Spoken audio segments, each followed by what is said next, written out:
7절에 있는 말씀 우리 함께 나누겠습니다. 이사야서 9장 1절에서 7절 말씀. 전에 고통받던 자들에게는 흑암이 없으리로다. 옛적에는 여호와께서 스불론 땅과 납달리 땅이 멸시를 당하게 하셨더니 그 후에는 해변길과 요단 저쪽 이방의 갈릴리를 영화롭게 하셨느니라.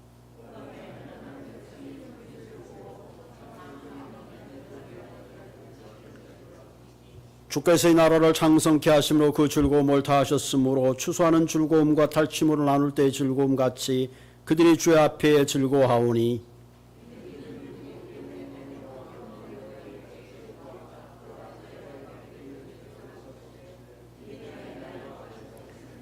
어질이 쌓는 군인들의 신과 피 묻은 겉옷이 불에 섭같이 살라지리니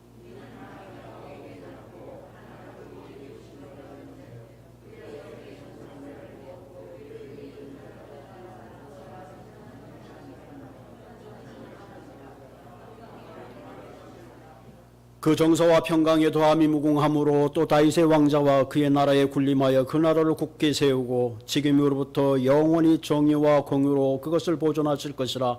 만군의 여호와의 열심히 이를 이루시리라. 아멘. 만군의 여호와의 열심히 이를 이루시리라. 그죠? 결국 그 성탄절은 하나님의 열심히 온 인류를 구원하시기 위해서 친히 인간의 몸을 입고 이 땅에 오신 하나님의 열심의 사건입니다. 이 시간에 보통 우리가 성가대 찬양을 우리가 함께 들었는데요. 지난주에 우리가 남성교회가 함께 모였습니다. 그래서 새롭게 회장단을 선임하고 또 새로운 2022년을 저희들이 맞을 준비를 하면서 크리스마스 때 우리 남성교회에서 오늘 이 시간에 성탄 찬양을 함께 나누기로 했습니다. 우리 남성교회 되시는 분들 나오셔서 우리 찬송가 122장이죠. 함께 찬양해 주시겠습니다.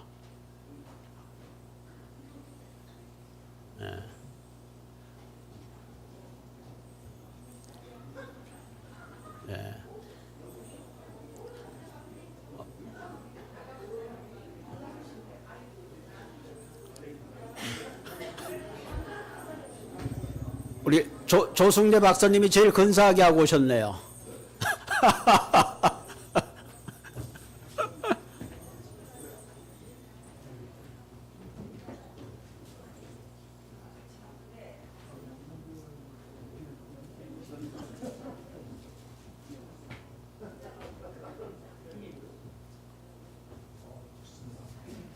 자, 우리 남성교회가 이렇게 앞에서 쫙 나와서니까 든든합니다.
감사합니다. 이야.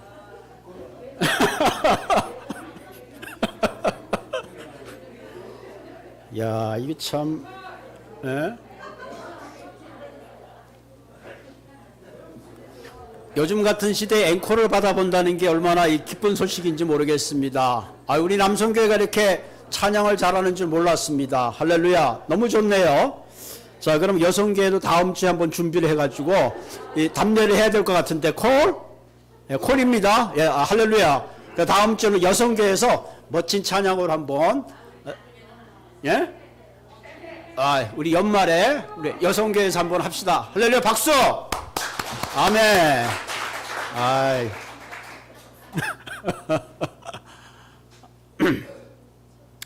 성탄, 가슴 설레는 말이죠.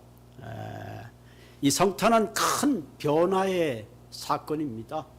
예수님이 오심으로 AD와 BC라는 역사적인 큰 획을 그은 날이죠. 한마디로 어둠의 시대가 물러가고 빛의 시대가 돌아한 날, 그날이 바로 성탄입니다. 예수님이 이 땅에 오심으로 우리 한 사람 한 사람이 참 삶의 의미를 깨닫게 되고 또 존재의 의미를 깨닫게 되고 더 나아가서 나만 생각하던 사람이 이웃을 돌아보는 참된 인간이 되게 하신 그런 날이 바로 성탄입니다. 그러면서 우리는 성탄을 통해서 다시 한번 우리의 삶을 돌아보고 과연 내 삶이 무엇을 추구하고 살아왔는가, 또 앞으로 무엇을 추구하며 살아가야 될 것인가를 다시 한번 곰곰이 생각하게 하는 그런 날입니다. 동시에 아직도 만왕의 왕이신 그 하나님이 인간의 몸을 입고 우리 땅에 오신 그 사건을 알지 못하는 이들에게 나를 위해서 이 땅의 어둠과 저주를 끊기 위해서 오신 그 예수님이 오신 날을 동시에 선포하고 증거하는 그런 날이기도 합니다. 사실 이때가 되면 성탄은 매번 반복되는 사건이죠. 여러분, 성탄 그러면 제일 먼저 생각납니까? 무엇이 생각나죠? 성탄 그러면 주님이 나를 위해서 오신 날이라기보다는 성탄 그러면 가족이 다 모여야 되나? 추리를 어떻게 해야 되나? 뭐요? 선물 있고 오늘도 뭐 여러 또 모임이 있어 빠지신 분들 계시는데 여러 가지 모임이 있고, 제가 이 크리스마스 우리 교회 오면 이 멋있는 그 데코레이션 때문에 늘 마음이 좀 편안치를 못해요. 왜냐면은 저쪽 건너편에 집이 되면 겨울이면 저녁에 오시면 얼마나 저 집을 화려하게 추리를 해놨는지 몰라요. 우리가 이렇게 추리를 좀 해놨습니다만은 이 추리 그런 부담이 생기고 선물에 부담이 생기고 그러다 보니까 이 주체가 오히려 더 약해진 예수님이 나를 위해 오신 날에는 그 기쁨보다는 여러 가지 걱정 근심이 앞서는 그런 사건이기도 합니다. 어쨌든 성탄은 우리가 모여서 노는 엔터테인먼트도 아니고 더더욱 성탄은 살아계신 그 하나님을 우리가 경배하고 찬양하고 만나는 날이 바로 성탄절이죠. 특별히 오늘 이사야에 있는 말씀은 그 당시에 스불론과 납달리라는 나라는 아수르에서 침략당하고 백성들이 끌려가는 그런 아주 암울한 시대적 배경을 가지고 있습니다. 그 당시 디글렛 3세가 그 나라를 침공해가지고 가데스와 하수과 길르앗과 가달리와 납달리의 온 땅을 취하고 백성을 아수르로 끌고 갔던 그런 열왕기 하에 보면 그런 역사적인 기록의 사건입니다. 이 참혹하고 어두운 희망이 없는 그 시대에 이사야 선지자는 그들에게 이런 메시지를 전하는 거죠. 전에 고통받던 자들에게 흠없이 없어지고 옛적에는 여호와께서 스불론 땅과 납달리 땅에 멸시를 당하게 하더니 후에는 해변길과 요단저도 이방의 갈릴리를 영화롭게 하셨느니라. 지금 너희들이 고통받고 지금 끌려갔지만 결국은 이 고통받던 자들, 옛적에 그 스불론과 납달리 땅을 멸시받게 했더니 이제는 그 메시아가 오심으로 말미암아 이방의 갈릴리를 영화롭게 하실 것이라는 희망적인 메시지를 던지는 거죠. 실제로 여호수아 27장에 보면 여호수아가 가나안 땅을 정복하고 납달리와 스불론 지파에게 그 땅을 줬습니다. 근데 솔로몬 왕 때 이 지역을 두로왕 하람에게 하사했어요. 그래서 오랫동안 이방의 땅이었습니다. 그러다 보니 그래서 그곳을 갈릴리라는 이름으로 부르게 되었습니다. 그 여로밤 2세 때 다시 그 땅을 도로 찾게 되죠. 이방의 땅으로 오래 있다 보니까 당연히 혼혈아가 생기게 되고 이방의 문화가 들어오게 되는 거죠. 그러다 보니까 정통 히브리어를 쓰는 것이 아니라 아람어를 쓰게 됐습니다. 그래서 이 갈릴리 사람 그러면은 또 베들레헴 혹은 뭐 나사렛 그러면 이러면 나사렛 무슨 선한 것이 날 수 있겠느냐, 이런 역사적인 전통 때문에 늘 갈릴리는 소외당하는 지리적으로 그런 지역으로 여겨졌습니다. 또 4절에 보면 이 정치적인 큰 변화를 이사야 선지자는 예견하고 있습니다. 메시아가 도래함으로 오게 될 큰 정치적인 변화는 한마디로 너희들이 어깨에 채찍과 압제자의 막대기를 주께서 미디안의 날과 같이 꺾게 해준다. 너희 힘으로 정치적 해방을 이룰 수 없는 어쩔 수 없는 그와 같은 상황을 하나님께서 친히 채찍을 들고 너희들에게 진정한 자유를 준다. 그런 엄청난 선포를 하죠. 그리고 맨 마지막에는 종말론적 예언을 선포합니다. 군인들의 신과 피 묻은 겉옷이 불에 섭같이 사라진다. 이제 전쟁이 끝나고 앞으로 이스라엘 전체에 메시아가 도래함으로 오게 될 큰 소망과 승리를 선포하는 거죠.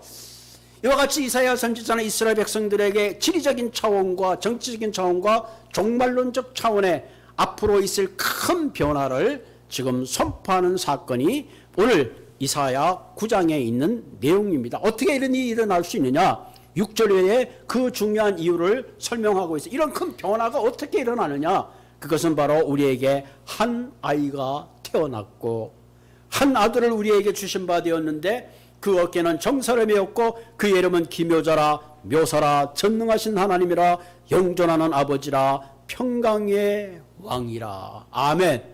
앞으로 장차 일어날 이 메시아, 장차 태어날 이 아기, 바로 그 아기는 오늘 우리가 기다리고 기다렸던 바로 하나님이 인간이 되어 오신 예수 그리스도를 지칭하는 예언의 말씀입니다. 어깨에 정사를 메었단 말은 통치자로 오신다.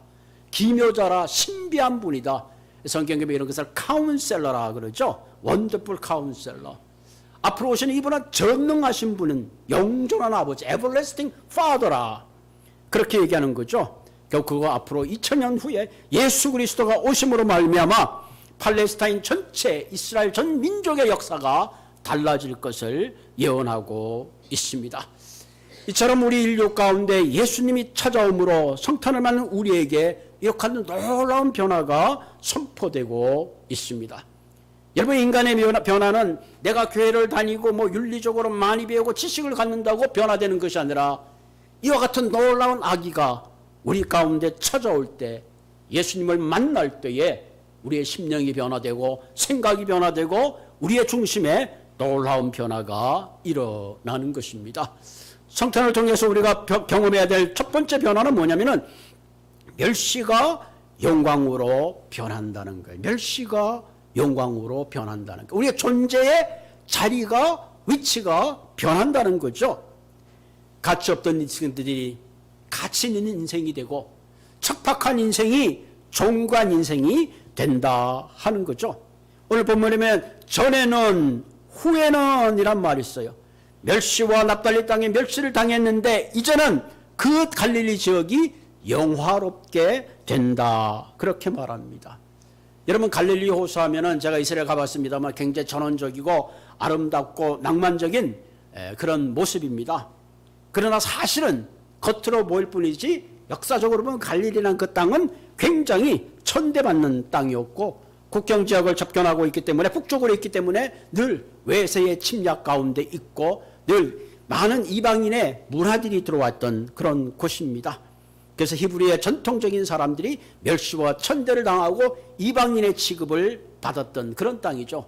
그래서 성경에도 보면 나사렛에서 무슨 선한 것이 날 수 있겠느냐. 그런데 예수 그리스도가 그곳에 오심으로 말미암아 영광스러운 장소로 바뀌게 된 거죠. 그래서 2절에 보면 큰 빛을 보고 사망의 그리질 땅에 거주한 자들에게 빛이 비쳤다. 큰 빛이 비쳤다. 사망의 그늘진 땅에 큰 빛이 비쳤다. 대복음의 역사의 시작을 알리는 거죠.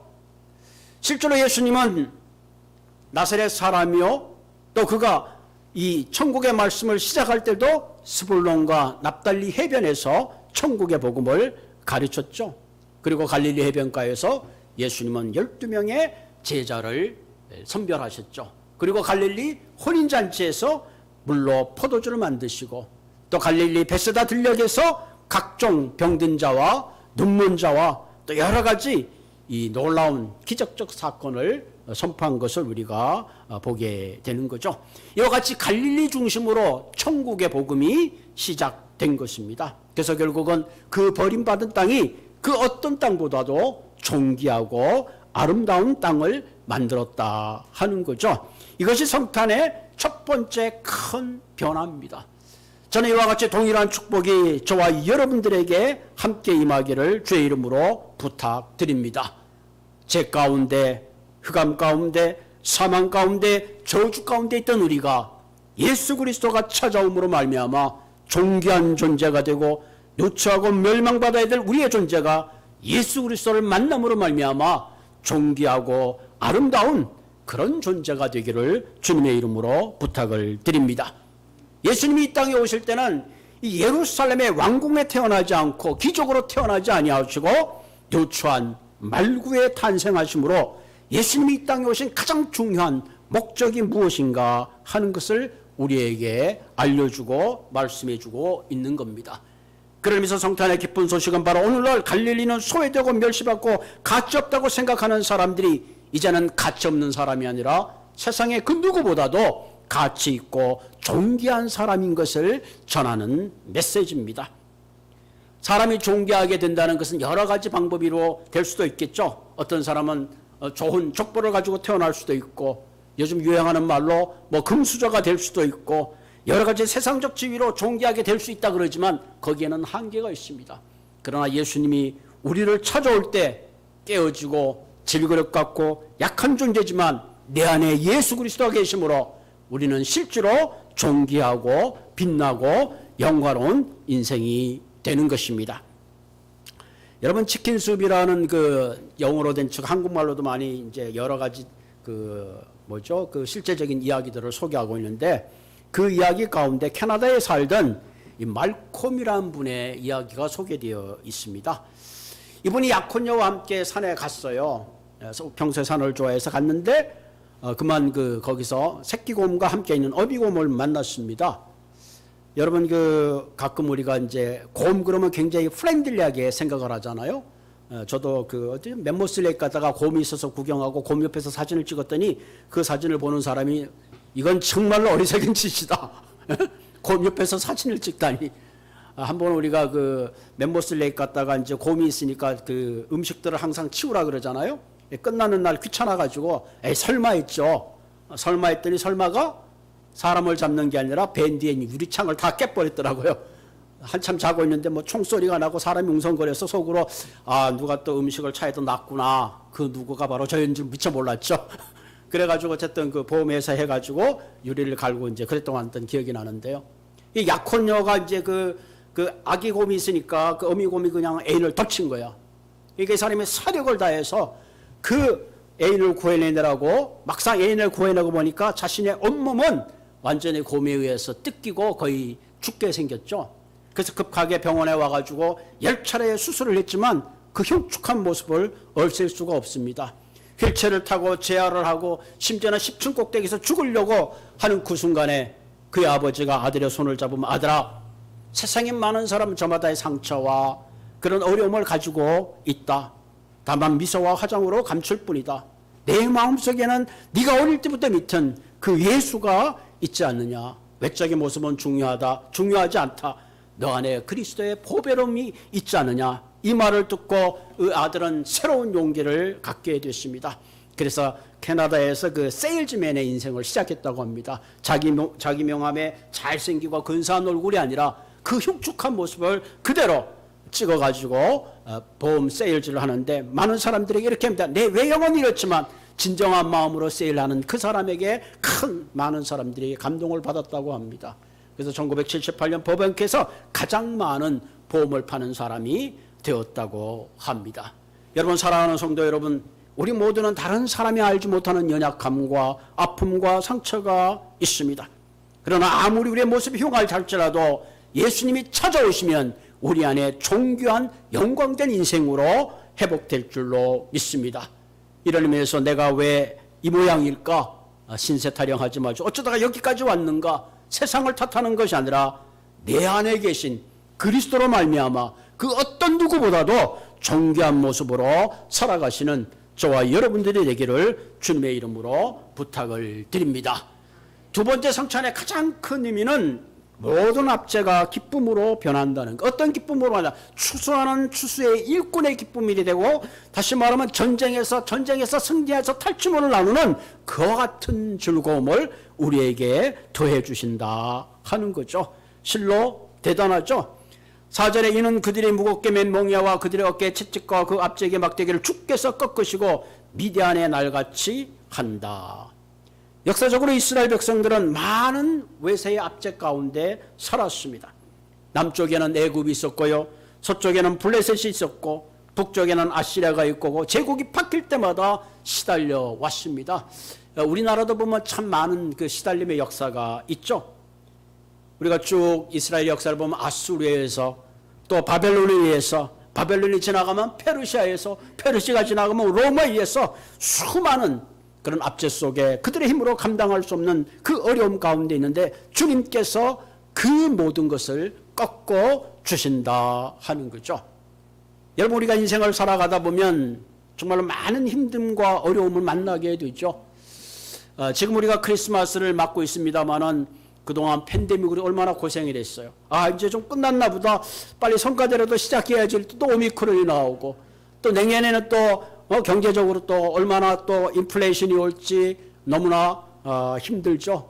어떤 분이 권사님이 그래요. 목사님, 얼마 전에 쌀을 사왔는데 그 전까지만 해도 쌀이 좀 쌌는데 얼마 전에 갔더니 쌀이 한 4, 5불, 6불 더 확 올랐더라고요. 여러분, 시장을 보시다 보면 너무 그렇게 많이 올랐잖아요. 지난번에 우리 교회 친교관에 있는 의자도 한 10급을 했는데 얼마 전에 가니까 그게 25분인가 그렇게 됐어요. 그냥 물가가 한없이 솟아 올라갑니다. 모든 물류의 대날이 올지 어떻게 올지 우리 정말 예산을 앞으로 미래를 예측할 수 없는 그런 시대에 우리가 살아가고 있습니다. 그뿐만 아니라 우리를 찾아오는 질병들, 생각지 않은 관계의 엉두름들, 이 모든 엉두름 가운데 주님께서 그 모든 것을 꺾으시고 우리에게 참된 자유와 기쁨을 주신다, 그렇게 약속하고 있습니다. 죄의 짐이 누리고 있고 사망의 권세가 누리고 있고 불행과 저주의 고통과 압제 가운데 있을 때 바로 주님께서 그 모든 것들을 우리에게 끊으시고 자유케 해주신다는 거죠. 성경에 보면 요한복음 뭐라 했어요? 진리를 알지니 진리가 너희를 자유케 한다. 이 진리가 너희를 자유케 한다는 말은 나를 종으로 삼는 모든 대상으로부터 나를 자유롭게 한다. 사실 우리가 자유로운 자라고 생각하지만 우리는 얼마나 종인지 몰라요. 세상의 행복이라는 것에, 물질이라는 것에, 건강이라는 것에, 다른 어떤 많은 것들에 의해서 사실 우리는 지배당하고 종의 삶을 살고 있는 거죠. 이렇게 말하게 된 배경은 요한복음에 이렇게 말합니다. 너희가 내 말에 거하고 내 제자가 되고 진리를 알지니, 여기서 내 말에 거한단 말은 거하다가 말았다 그런 뜻이 아니라 계속해서 반복돼서 그 말씀의 형태 가운데 머무는 것을 말합니다. 매일에 반복되는 시간 속에 하나님의 진리의 말씀대로 하루하루 살아가고 반복하다 보면 그 반복의 거룩한 습관이 나를 지배하게 되고 그 거룩한 습관의 지배가 결국은 나로부터 모든 종된 것으로부터 자유케 한다 하는 거죠. 굉장한 얘기죠, 사실.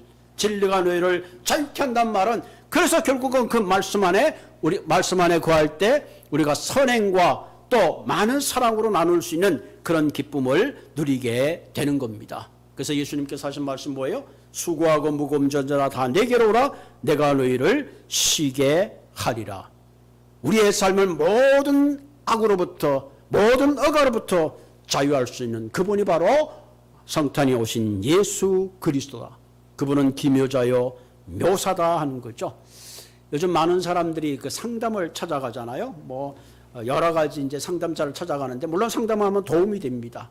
그러나 궁극적으로 그 상담자는 우리의 모든 문제를 완전히 해결할 수 있는 능력은 없어요. 코치는 할 수 있어요. 애드바이스는 할 수 있어요. 그러나 우리의 영원한 카운슬러 되신 주님은 우리의 모든 어떤 어려움이 일지라도 그것을 능히 해결할 수 있는 능력이 있는 그런 분이시다 하는 겁니다. 그러므로 우리 아버지가 보호자가 되시고 목자가 되실 때에 우리의 삶에 가지고 있는 어떤 어둠과 어떤 시험이 있다 할지라도 우리가 위기 앞에 절망하거나 우리가 포기하는 것이 아니라 그 전능하신 하나님 앞에 우리 자신을 맡겨드릴 때에 주님께서 그 모든 어려움 가운데 우리를 기쁨으로 회복해 주신다, 그렇게 약속해 주셨습니다. 그러므로 성탄은 우리의 모든 눈물을 닦아주시고 우리를 기쁨으로 맞이하게 하시는, 우리의 삶에 선한 것을 갚아주고 진정한 자유를 선포하는 그런 날인 것입니다.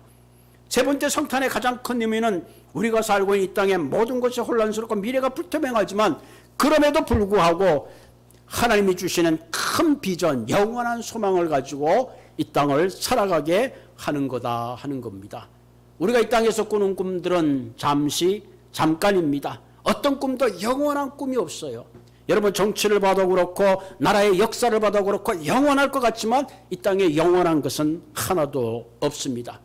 그러나 주님이 우리와 함께 할 때에 우리는 진정한 영원한 삶을 살게 되는 거죠. 그 7절에 그 비전을 이렇게 설명하고 있습니다. 그의 정사와 평강의 도함이 무궁하며 또 다윗의 왕자와 그의 나라에 군림하여 그 나라를 굳게 세우고 지금으로 영원히 정의와 공의로 그것을 보존하실 것이라. 만군의 여호와 열심히 이를 이루리라. 결국은 마지막에 정의와 공의를 보존하시며 마지막 오실 메시아의 재림을 통해서 이루어질 하나님의 위대한 나라를 선포하고 있는 것입니다. 오직 정의와 공의만이 영원히 보존될 것이라. 어떻게 보면 저와 여러분의 인생은 한 번밖에 없는 인생을 살아가고 있습니다. 이 땅의 모든 것들은 영원한 것이 없습니다. 여기에 우리가 분명히 선택하고 살아갈 이유가 있습니다. 우리가 매주 예배하고 있는 이유가 어디에 있습니까?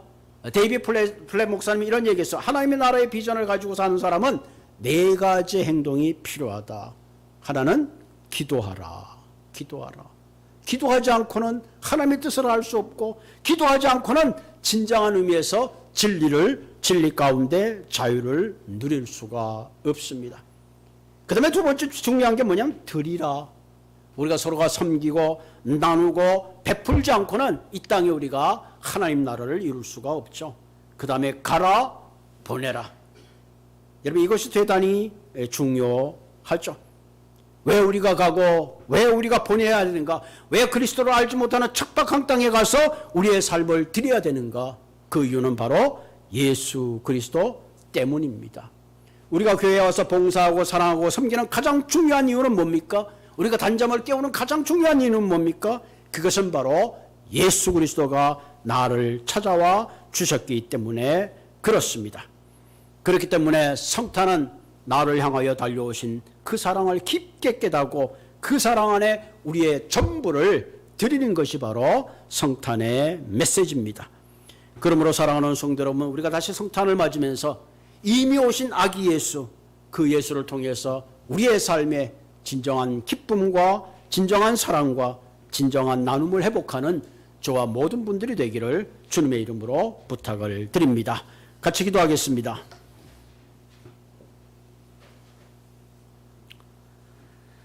참 좋으신 하나님, 우리가 매년 맞는 성탄이지만 우리가 성탄의 의미를 잘 모르고 지날 때가 참 많이 있습니다. 정말 나를 구원하시기 위해서 오신 그 예수님, 그 예수님의 만남의 기쁨 가지고 살게 하시고 그 만남이 나를 변화시키며 그 변화가 가정이 알고 이웃을 알고 우리 공동체가 알며 더 나아가서 나를 위해서 오신 그 주님을 내가 알 뿐만 아니라 이웃과 함께 나눌 수 있는 저희들 될 수 있도록 주님 인도하여 주시옵소서. 올 한 해 동안 성탄을 맞는 우리의 마음은 세상의 곳으로 채워졌고 모든 것으로 분주한 마음으로 살아왔으나 오늘 이 시간 갈릴리의 척박한 그 땅에 하나님께서 종기케 하시듯이 우리의 삶의 모든 압제를 끊으시고 기쁨을 회복하듯이 더 나아가서 장차 오실 메시아의 위대한 하나님의 비전을 갖게 하시듯이 우리가 그것을 생각하면서 다시 한번 우리 자신을 주님께 드리는 그와 같은 성탄이 될 수 있도록 주님 인도하여 주시옵소서. 무엇보다 바쁘게 달려왔던 우리의 삶을 다시 한번 돌아보게 하여 주시고 나를 위하여 찾아오신 그 주님을 마음껏 찬양하며 경배하는 우리 모두가 되게 하여 주시옵소서. 예수님의 이름으로 감사하며 기도드리옵나이다. 아멘.